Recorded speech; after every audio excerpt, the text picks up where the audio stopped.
एवढंच पडलंय ना, की मी बाहेर आलो कसं म्हणून. कारण मला स्वतःवर विश्वास होता, की मी अजून पुढे जाणार. मुद्दामूनच सगळं काही झालं किंवा ठरवून काही झालं असं पण नव्हतं. घडत गेलं आणि सॉर्ट आउट झालं. त्याच्यात कोणालाही काही राग नाही. असं नाही वाटलं की तुम्ही स्वतःपेक्षा विशालसाठी जास्त खेळत होतात? नाही. राखीने तुम्हाला कारण राखीजी आणि दीपालीजी नंतर सुद्धा त्या कधी चेंज झाल्या असत्या मला त्याच्यावर भरोसा नव्हता. मी ते कमी पडलं. कोणाचं नेचर, कोणाचा स्वभाव, कोण कोणत्या अर्थानं कोणाशी बोलतोय, कोण कुठे जॉईंट का कोण कोणाच्या बाजूची बाजू घेतोय, या सगळ्या गोष्टींचा आमचा क्लिअर कम्प्लीट अभ्यास होता. बदलती पर्सनॅलिटी वाटली, जे की नमस्कार, मी श्वेता पवार. सामना ऑनलाईनच्या या विशेष कार्यक्रमात आपलं स्वागत आहे. आज आपल्या सोबत आहेत बिग बॉस मराठीच्या घरातनं नुकतेच बाहेर पडलेले सचिन कुमावत. सचिनजी, आपलं स्वागत आहे. कसा होता आपला बिग बॉसचा प्रवास? खूप सुंदर होता. काय छान होता. तुम्ही एक सेलिब्रिटी, महाराष्ट्रात इतके प्रसिद्ध होतात आणि त्यानंतर तुम्ही इतक्या सेलिब्रिटींमधनं इतके सोबत त्यांच्यासोबत राहिलात. एकंदरीत घरात कसं वाटलं तुम्हाला? कसे बॉन्ड झाले तुमचे? याविषयी जरा आमच्यासोबत शेअर करा. नक्कीच. चांगलं माझं एक 4-5 जणांसोबत चांगलं बॉन्डिंग झालं. आपले सागरदादा कारंडे, प्राजक्ता शुक्रे, करण सोनवणे, आयुष्य संजीव, परत आपलं रोशन. खूप म्हणजे एक चांगलं बॉन्ड, म्हणजे आमचं एक भावना एकमेकांशी जुळली होती. गेम तर गेम खेळत होतो, पण ह्या सगळ्या गोष्टी खूप सुंदर पद्धतीनं, कारण घरामध्ये आम्ही आमची फॅमिली सोडून जर आलोय, तर कुठेतरी त्या ठिकाणी आम्ही एकमेकांसाठी एकमेकांचा आधार बनून आम्ही राहिलो आणि गेम खेळत नाही. ओके. सुरुवातीला असं झालं की तुम्ही गेम खेळत नाही आहात किंवा खूप स्लो पडताय इतर स्पर्धकांच्या तुलनेत. पण ज्या दिवशी तुम्ही रितेश भाऊंनी सांगितलं की तुम्ही खूप चांगले खेळलात, त्याच आठवड्यात तुम्ही नेमके बाहेर पडलात. तर तुम्हाला अशी खंत वाटतेय का? की आपण मी त्याचा तर उशीर मला केला? कोडच पडलंय ना, की मी बाहेर आलो कसं म्हणून. कारण मला स्वतःवर विश्वास होता, की मी अजून पुढे जाणार होतो. पण काय माहिती, कारण बाहेर आलो पण तर लोकांच्या तर सगळ्या पॉझिटिव्ह आणि खूप चांगल्या प्रतिक्रिया माझ्याबद्दल आहे. हं. कुणी असं नाही बोललं, की बाबा बाहेर आला बरं झालं. खेळत होतो. खेळतच होतो. ते पण जितका दिसलो तितका. मी तर खूप काही करून ठेवलंय मध्ये. खूप खूप मुद्दे, खूप कॉमेडी, खूप एंटरटेनमेंट आहे, खूप माझे स्टँड आहे. पण थोडंसं काय माहिती. ओके. तुमचा स्टँड म्हणजे तुम्ही राखीबाबत जो स्टँड घेतला, तो रितेश भाऊ पण म्हणाले, की तुम्ही नॅशनल टीव्हीवर तुम्ही एका महिलेच्या तोंडावर पाणी फेकलं.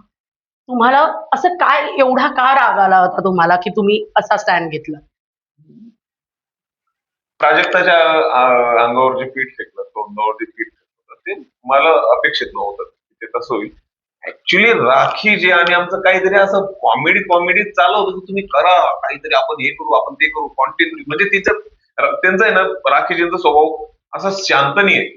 इकडे जाईल तिकडे जाईल, काहीतरी माझ्या कुठेतरी काडीच ला काडी लावायची, कुठे काय करायचं, या सगळ्या बाबतीत ते चाललं.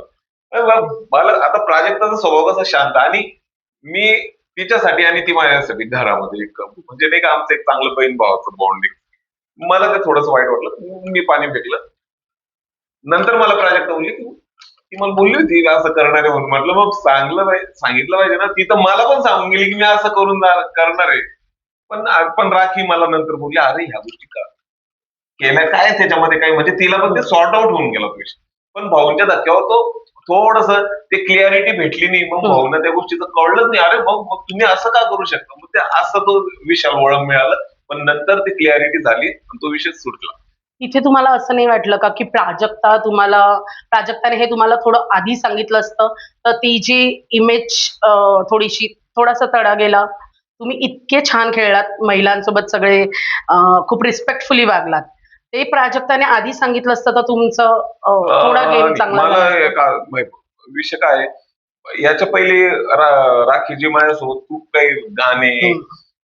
किंवा मग मध्ये चिमटी घेणं किंवा ह्या सगळ्या गोष्टी हे इथपर्यंत आमचं घरात चालूच हो. होतं. काही त्याच्यात म्हणजे ते मजा मस्ती चालू होती. पण ते प्राजक्ताने, तिला पण मला पण नाही माहिती ते कधी काय कोणत्या गोष्टी, आणि ते पटापट आणि तो विषय पहिला म्हणून सॉर्ट आउटच झाला. नंतर त्या गोष्टीचा राखी पण बोलली, नंतर राखी आली, सॉरी सॉरी दोघांना. म्हणजे म्हणजे मुद्दामूनच सगळं काही झालं किंवा ठरवून काही झालं असं पण नव्हतं. घडत गेलं आणि सॉर्ट आउट झालं. त्याच्यात कोणालाही काही राहत नाही. माझा पण राग लगेच उतरला आणि राखीजी मी पण लगेच सॉरी सॉरी करू मी पण त्या बोल ओके. आता नुकताच एक टास्क झाला होता टॉप 2 आणि फ्लॉप 2. हा यात तुम्हाला असं नाही वाटलं की तुम्ही स्वतःपेक्षा विशालसाठी जास्त खेळत होतात? नाही राखीने तुम्हाला संधीही दिली होती की तुम्ही टॉप बना, पण तुम्ही स्वतःला टॉप मध्ये नाही घेतलं. विषय असा होता की त्याच्यात आदल्या दिवशी माझ्या कॅप्टन्सीसाठी हे 2-4 लोक माझ्यासाठी उभे राहिले. ठीक आहे. राहिला दुसरा विषय टॉप साठी मी विशालशी आणि विशाल माझ्याशी आम्ही एकमत होतो. पण अनुश्री नव्हतो. विशालचं म्हणणं होतं की तू अनुश्रीशी कुठेतरी एक. राहिला दुसरा विषय हे सगळं चालू असताना हे दोघं जे होते दीपालीताई आणि राखीजी आम्ही तुमच्यात मत मत देणारच नाही. आम्ही बाजूला जाऊ. त्यांनी पहिली ही भूमिका घेतली. नंतर मग आमचं हे फायनल होण्यात आलं तेव्हा नंतर त्यांनी परत भूमिका चेंज केली की बाबा मी आणि विशाल आपलं रोशन तुम्ही दोघं टॉप 1 मध्ये राहा आम्ही तुम्हाला वोटिंग करू. मग हे मला ते कुठेतरी आदला बदली सारखं त्यांचं वाटलं. त्याच्यामुळे तो विषय बाजूला राहिला आणि टास्कचा पण एक बजर वाजण्यात होता. मला वाटत होतं टास्क कॅन्सल नको झाला पाहिजे. मी ताणून धरलं असतं मला पण टॉप 1च घ्यायचं होतं. पण काही कारणांमुळे तो विषय सोडला आणि मी पुढे गेलो. पण तुम्ही जर टॉप 1 घेतलं असतं तर त्याचा फायदा तुम्हाला आणि रोशन दोघांनाही झाला असता.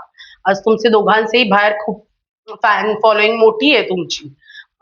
तुम्ही फ्लॉप मध्ये गेल्यामुळे मी तुम्हाला असं फ्लॉप नाही मध्ये नाही वाटत? गेलो. हा, नाही मध्ये राहिलात, हा. पण ते शेवटी पहिला तो पहिलाच.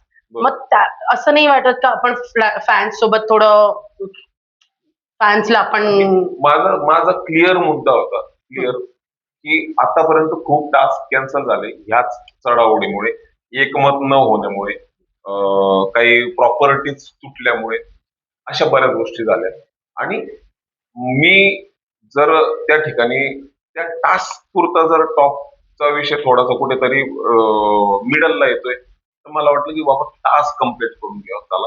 कारण राखीजी आणि दीपालीजी नंतर सुद्धा त्या कधी चेंज झाल्या असत्या मला त्याच्यावर भरोसा नव्हता. हा मेन विषय. जर तिथे तुमच्या बरोबर रोशनच्या जागी प्राजक्ता असती तर तुम्ही फर्स्ट साठी ट्राय केलं असतं का? म्हणजे मी प्राजक्ता असा पण सोबत तुमचं पहिल्यापासून फर्स्ट साठीच ट्राय केला. फर्स्ट साठीच ट्राय ट्राय म्हणजे अडूनच राहिलो होतो. किती वेळ अडून राहिलो.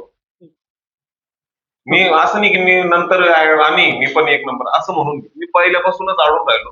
फक्त तिथे ते चला सगळ्यांचं मत घेऊ. मग त्या राखी आणि दीपालीताई त्यांचं आम्ही मतदान नाही करणार. मग परत अजून एकदा मत घेऊ. हे सगळं चेंज होत राहिलं आणि ते हेडेक होऊन गेलो होतं. ओके. प्राजक्ता सोबत तुमचा बॉन्ड घरात तर दिसून आला. कसं होतं ते तुमचं, तुमच्या बॉन्ड विषयी सांगा? खूप छान होतं. तिला असं एक नाही का करण आणि आयुष गेल्यानंतर आम्हाला एकमेकांचा एक चांगला आधार वाटत होता. एक तेवढे 7-8 दिवस आम्ही त्या पद्धतीनं जेवण करायचं राहिलं तर सोबत काही करायचं ए दादा चल ना मला भूक चाल मला भूक नसली तरी मग त्याच्यासाठी बस किंवा मला काही वाढून आणणं किंवा ह्याचं खूप म्हणजे छान वाटत होतं. ओके. जसं तुम्ही म्हटलात करण आणि आयुष गेले. गेल्या आठवड्यात करण आयुष गेले. या आठवड्यात तुम्ही गेलात. बाल्कनी गँग हळूहळू रिकामी होते. तुम्हाला असं वाटतं का बाल्कनीतल्या गप्पा तुम्हाला सगळ्यांना भारी पडल्या? त्याचं अनालिसिस काय मला तेच कळालं नाही की सगळं चांगलं होतं यार. करणचा पण गेम चांगला होता. मला त्या पहिल्या आठवड्यात कुठे ठीक आहे ना, एखाद्या आठवड्यात कमी पडतो, एखादी वीक मध्ये थोडा वाढतो. हे चालू राहतं म्हणजे अपडाऊन या सगळ्या गोष्टी. पण इतकं पण काही आमचं हे नव्हतं की इतक्या पद्धतीनं आम्ही तिघं बाहेर जाऊ. मला ते अपेक्षित नव्हतं. ओके. रितेश भाऊनी नेहमी सांगितलंय की बाहेर तुमची कितीही फॅन फॉलोईंग असली तरी घरातला खेळ महत्वाचा होता. मग त्याकडे थोडं दुर्लक्ष झालं. मी घरात आमचं दुर्लक्ष अजिबात झालं नाही. आम्ही म्हणजे इतकी डिसिप्लिन आम्ही पाळल्या सगळ्याच बाबतीमध्ये की आपला गेम अप करण्यासाठी काही गोष्टी असतील टास्क मध्ये काही गोष्टींचा स्ट्रॅटेजी करण्यात ठीक आहे. स्ट्रॅटेजी सगळ्यात सक्सेस नाही होत कुठेतरी त्याच्यातून पण शिकतो पण आम्ही त्याचं सुद्धा अनालिसिस करून ते शिकत होतो की अरे आपण इथे कमी पडतो. कोणाचं नेचर कोणाचा स्वभाव कोण कोणत्या अर्थानं कोणाशी बोलतोय कोण कुठे जॉईंट का कोण कोणाच्या बाजूची बाजू घेतोय या सगळ्या गोष्टींचा आमचा क्लिअर कम्प्लीट अभ्यास होता एवढ्या लोकांचा. आणि त्या पद्धतीनं आमचं चाललं होतं. पण ते मध्येच काही गोष्टी आमचं एंटरटेन मी किती चाललं. करण, आयुष, आमटी येस. खूप एंटरटेन केलं आम्ही. एक अनुश्री बद्दल एक प्रश्न आहे. अनुश्रीने तुम्हाला आता नुकत्याच झालेल्या नॉमिनेशन टास्क मध्ये तुम्हाला नॉमिनेट केलं. आदल्या दिवशी पण टॉप टू फ्लॉप टू मध्ये ती अडून बसली तुमच्यावरती. पण जाताना ती खूप रडली. तर तुमचं बॉन्डिंग असं कधी दिसलं नाही. तर तुम्हाला असं वाटतं का की इथे पण अनुश्री इमोशनल कार्ड खेळत होती? तुम्हाला 1 तासात मी दिसलं ना ते. हम्म. पण ते 8 दिवसात खूप काही होतं. ते ते नाही दिसलं. त्या 1 तासात त्या आमच्या काही दिसण्याला जागा नाही भेटली. ओके. त्याच्यामुळे ते तुम्हाला ते शॉकिंग, अरे याचं हिचं तर कधी काय पटत नव्हतं, जमत नव्हतं, मग कसं काय एवढी रडतीये? पण होत्या काहीतरी अटॅचमेंट होती. त्याच्यामुळेच एवढं सहजासहजी इमोशनल कार्ड किंवा तुम्ही जे म्हणताय ते सहजासहजी कोणाच्याही विषयी सहज नाही होत. रोशन विषयी काय सांगाल? आपलं दिल की धडकन. खूप चांगलं. कसा तुमचा बॉन्ड कसा होता? खूप कसा भारी. खूप बदल भारी. केला? खूप म्हणजे कुठेतरी मला तो सोबत होता ना तिथे, तर मला एक वेगळंच वाटायचं. यार आहे कोणीतरी आपल्या. खूप भारी. ओके. घरात जो आता लव्ह अँगल चालू आहे, विशाल आणि रुचिता, त्याविषयी तुम्ही काय सांगाल?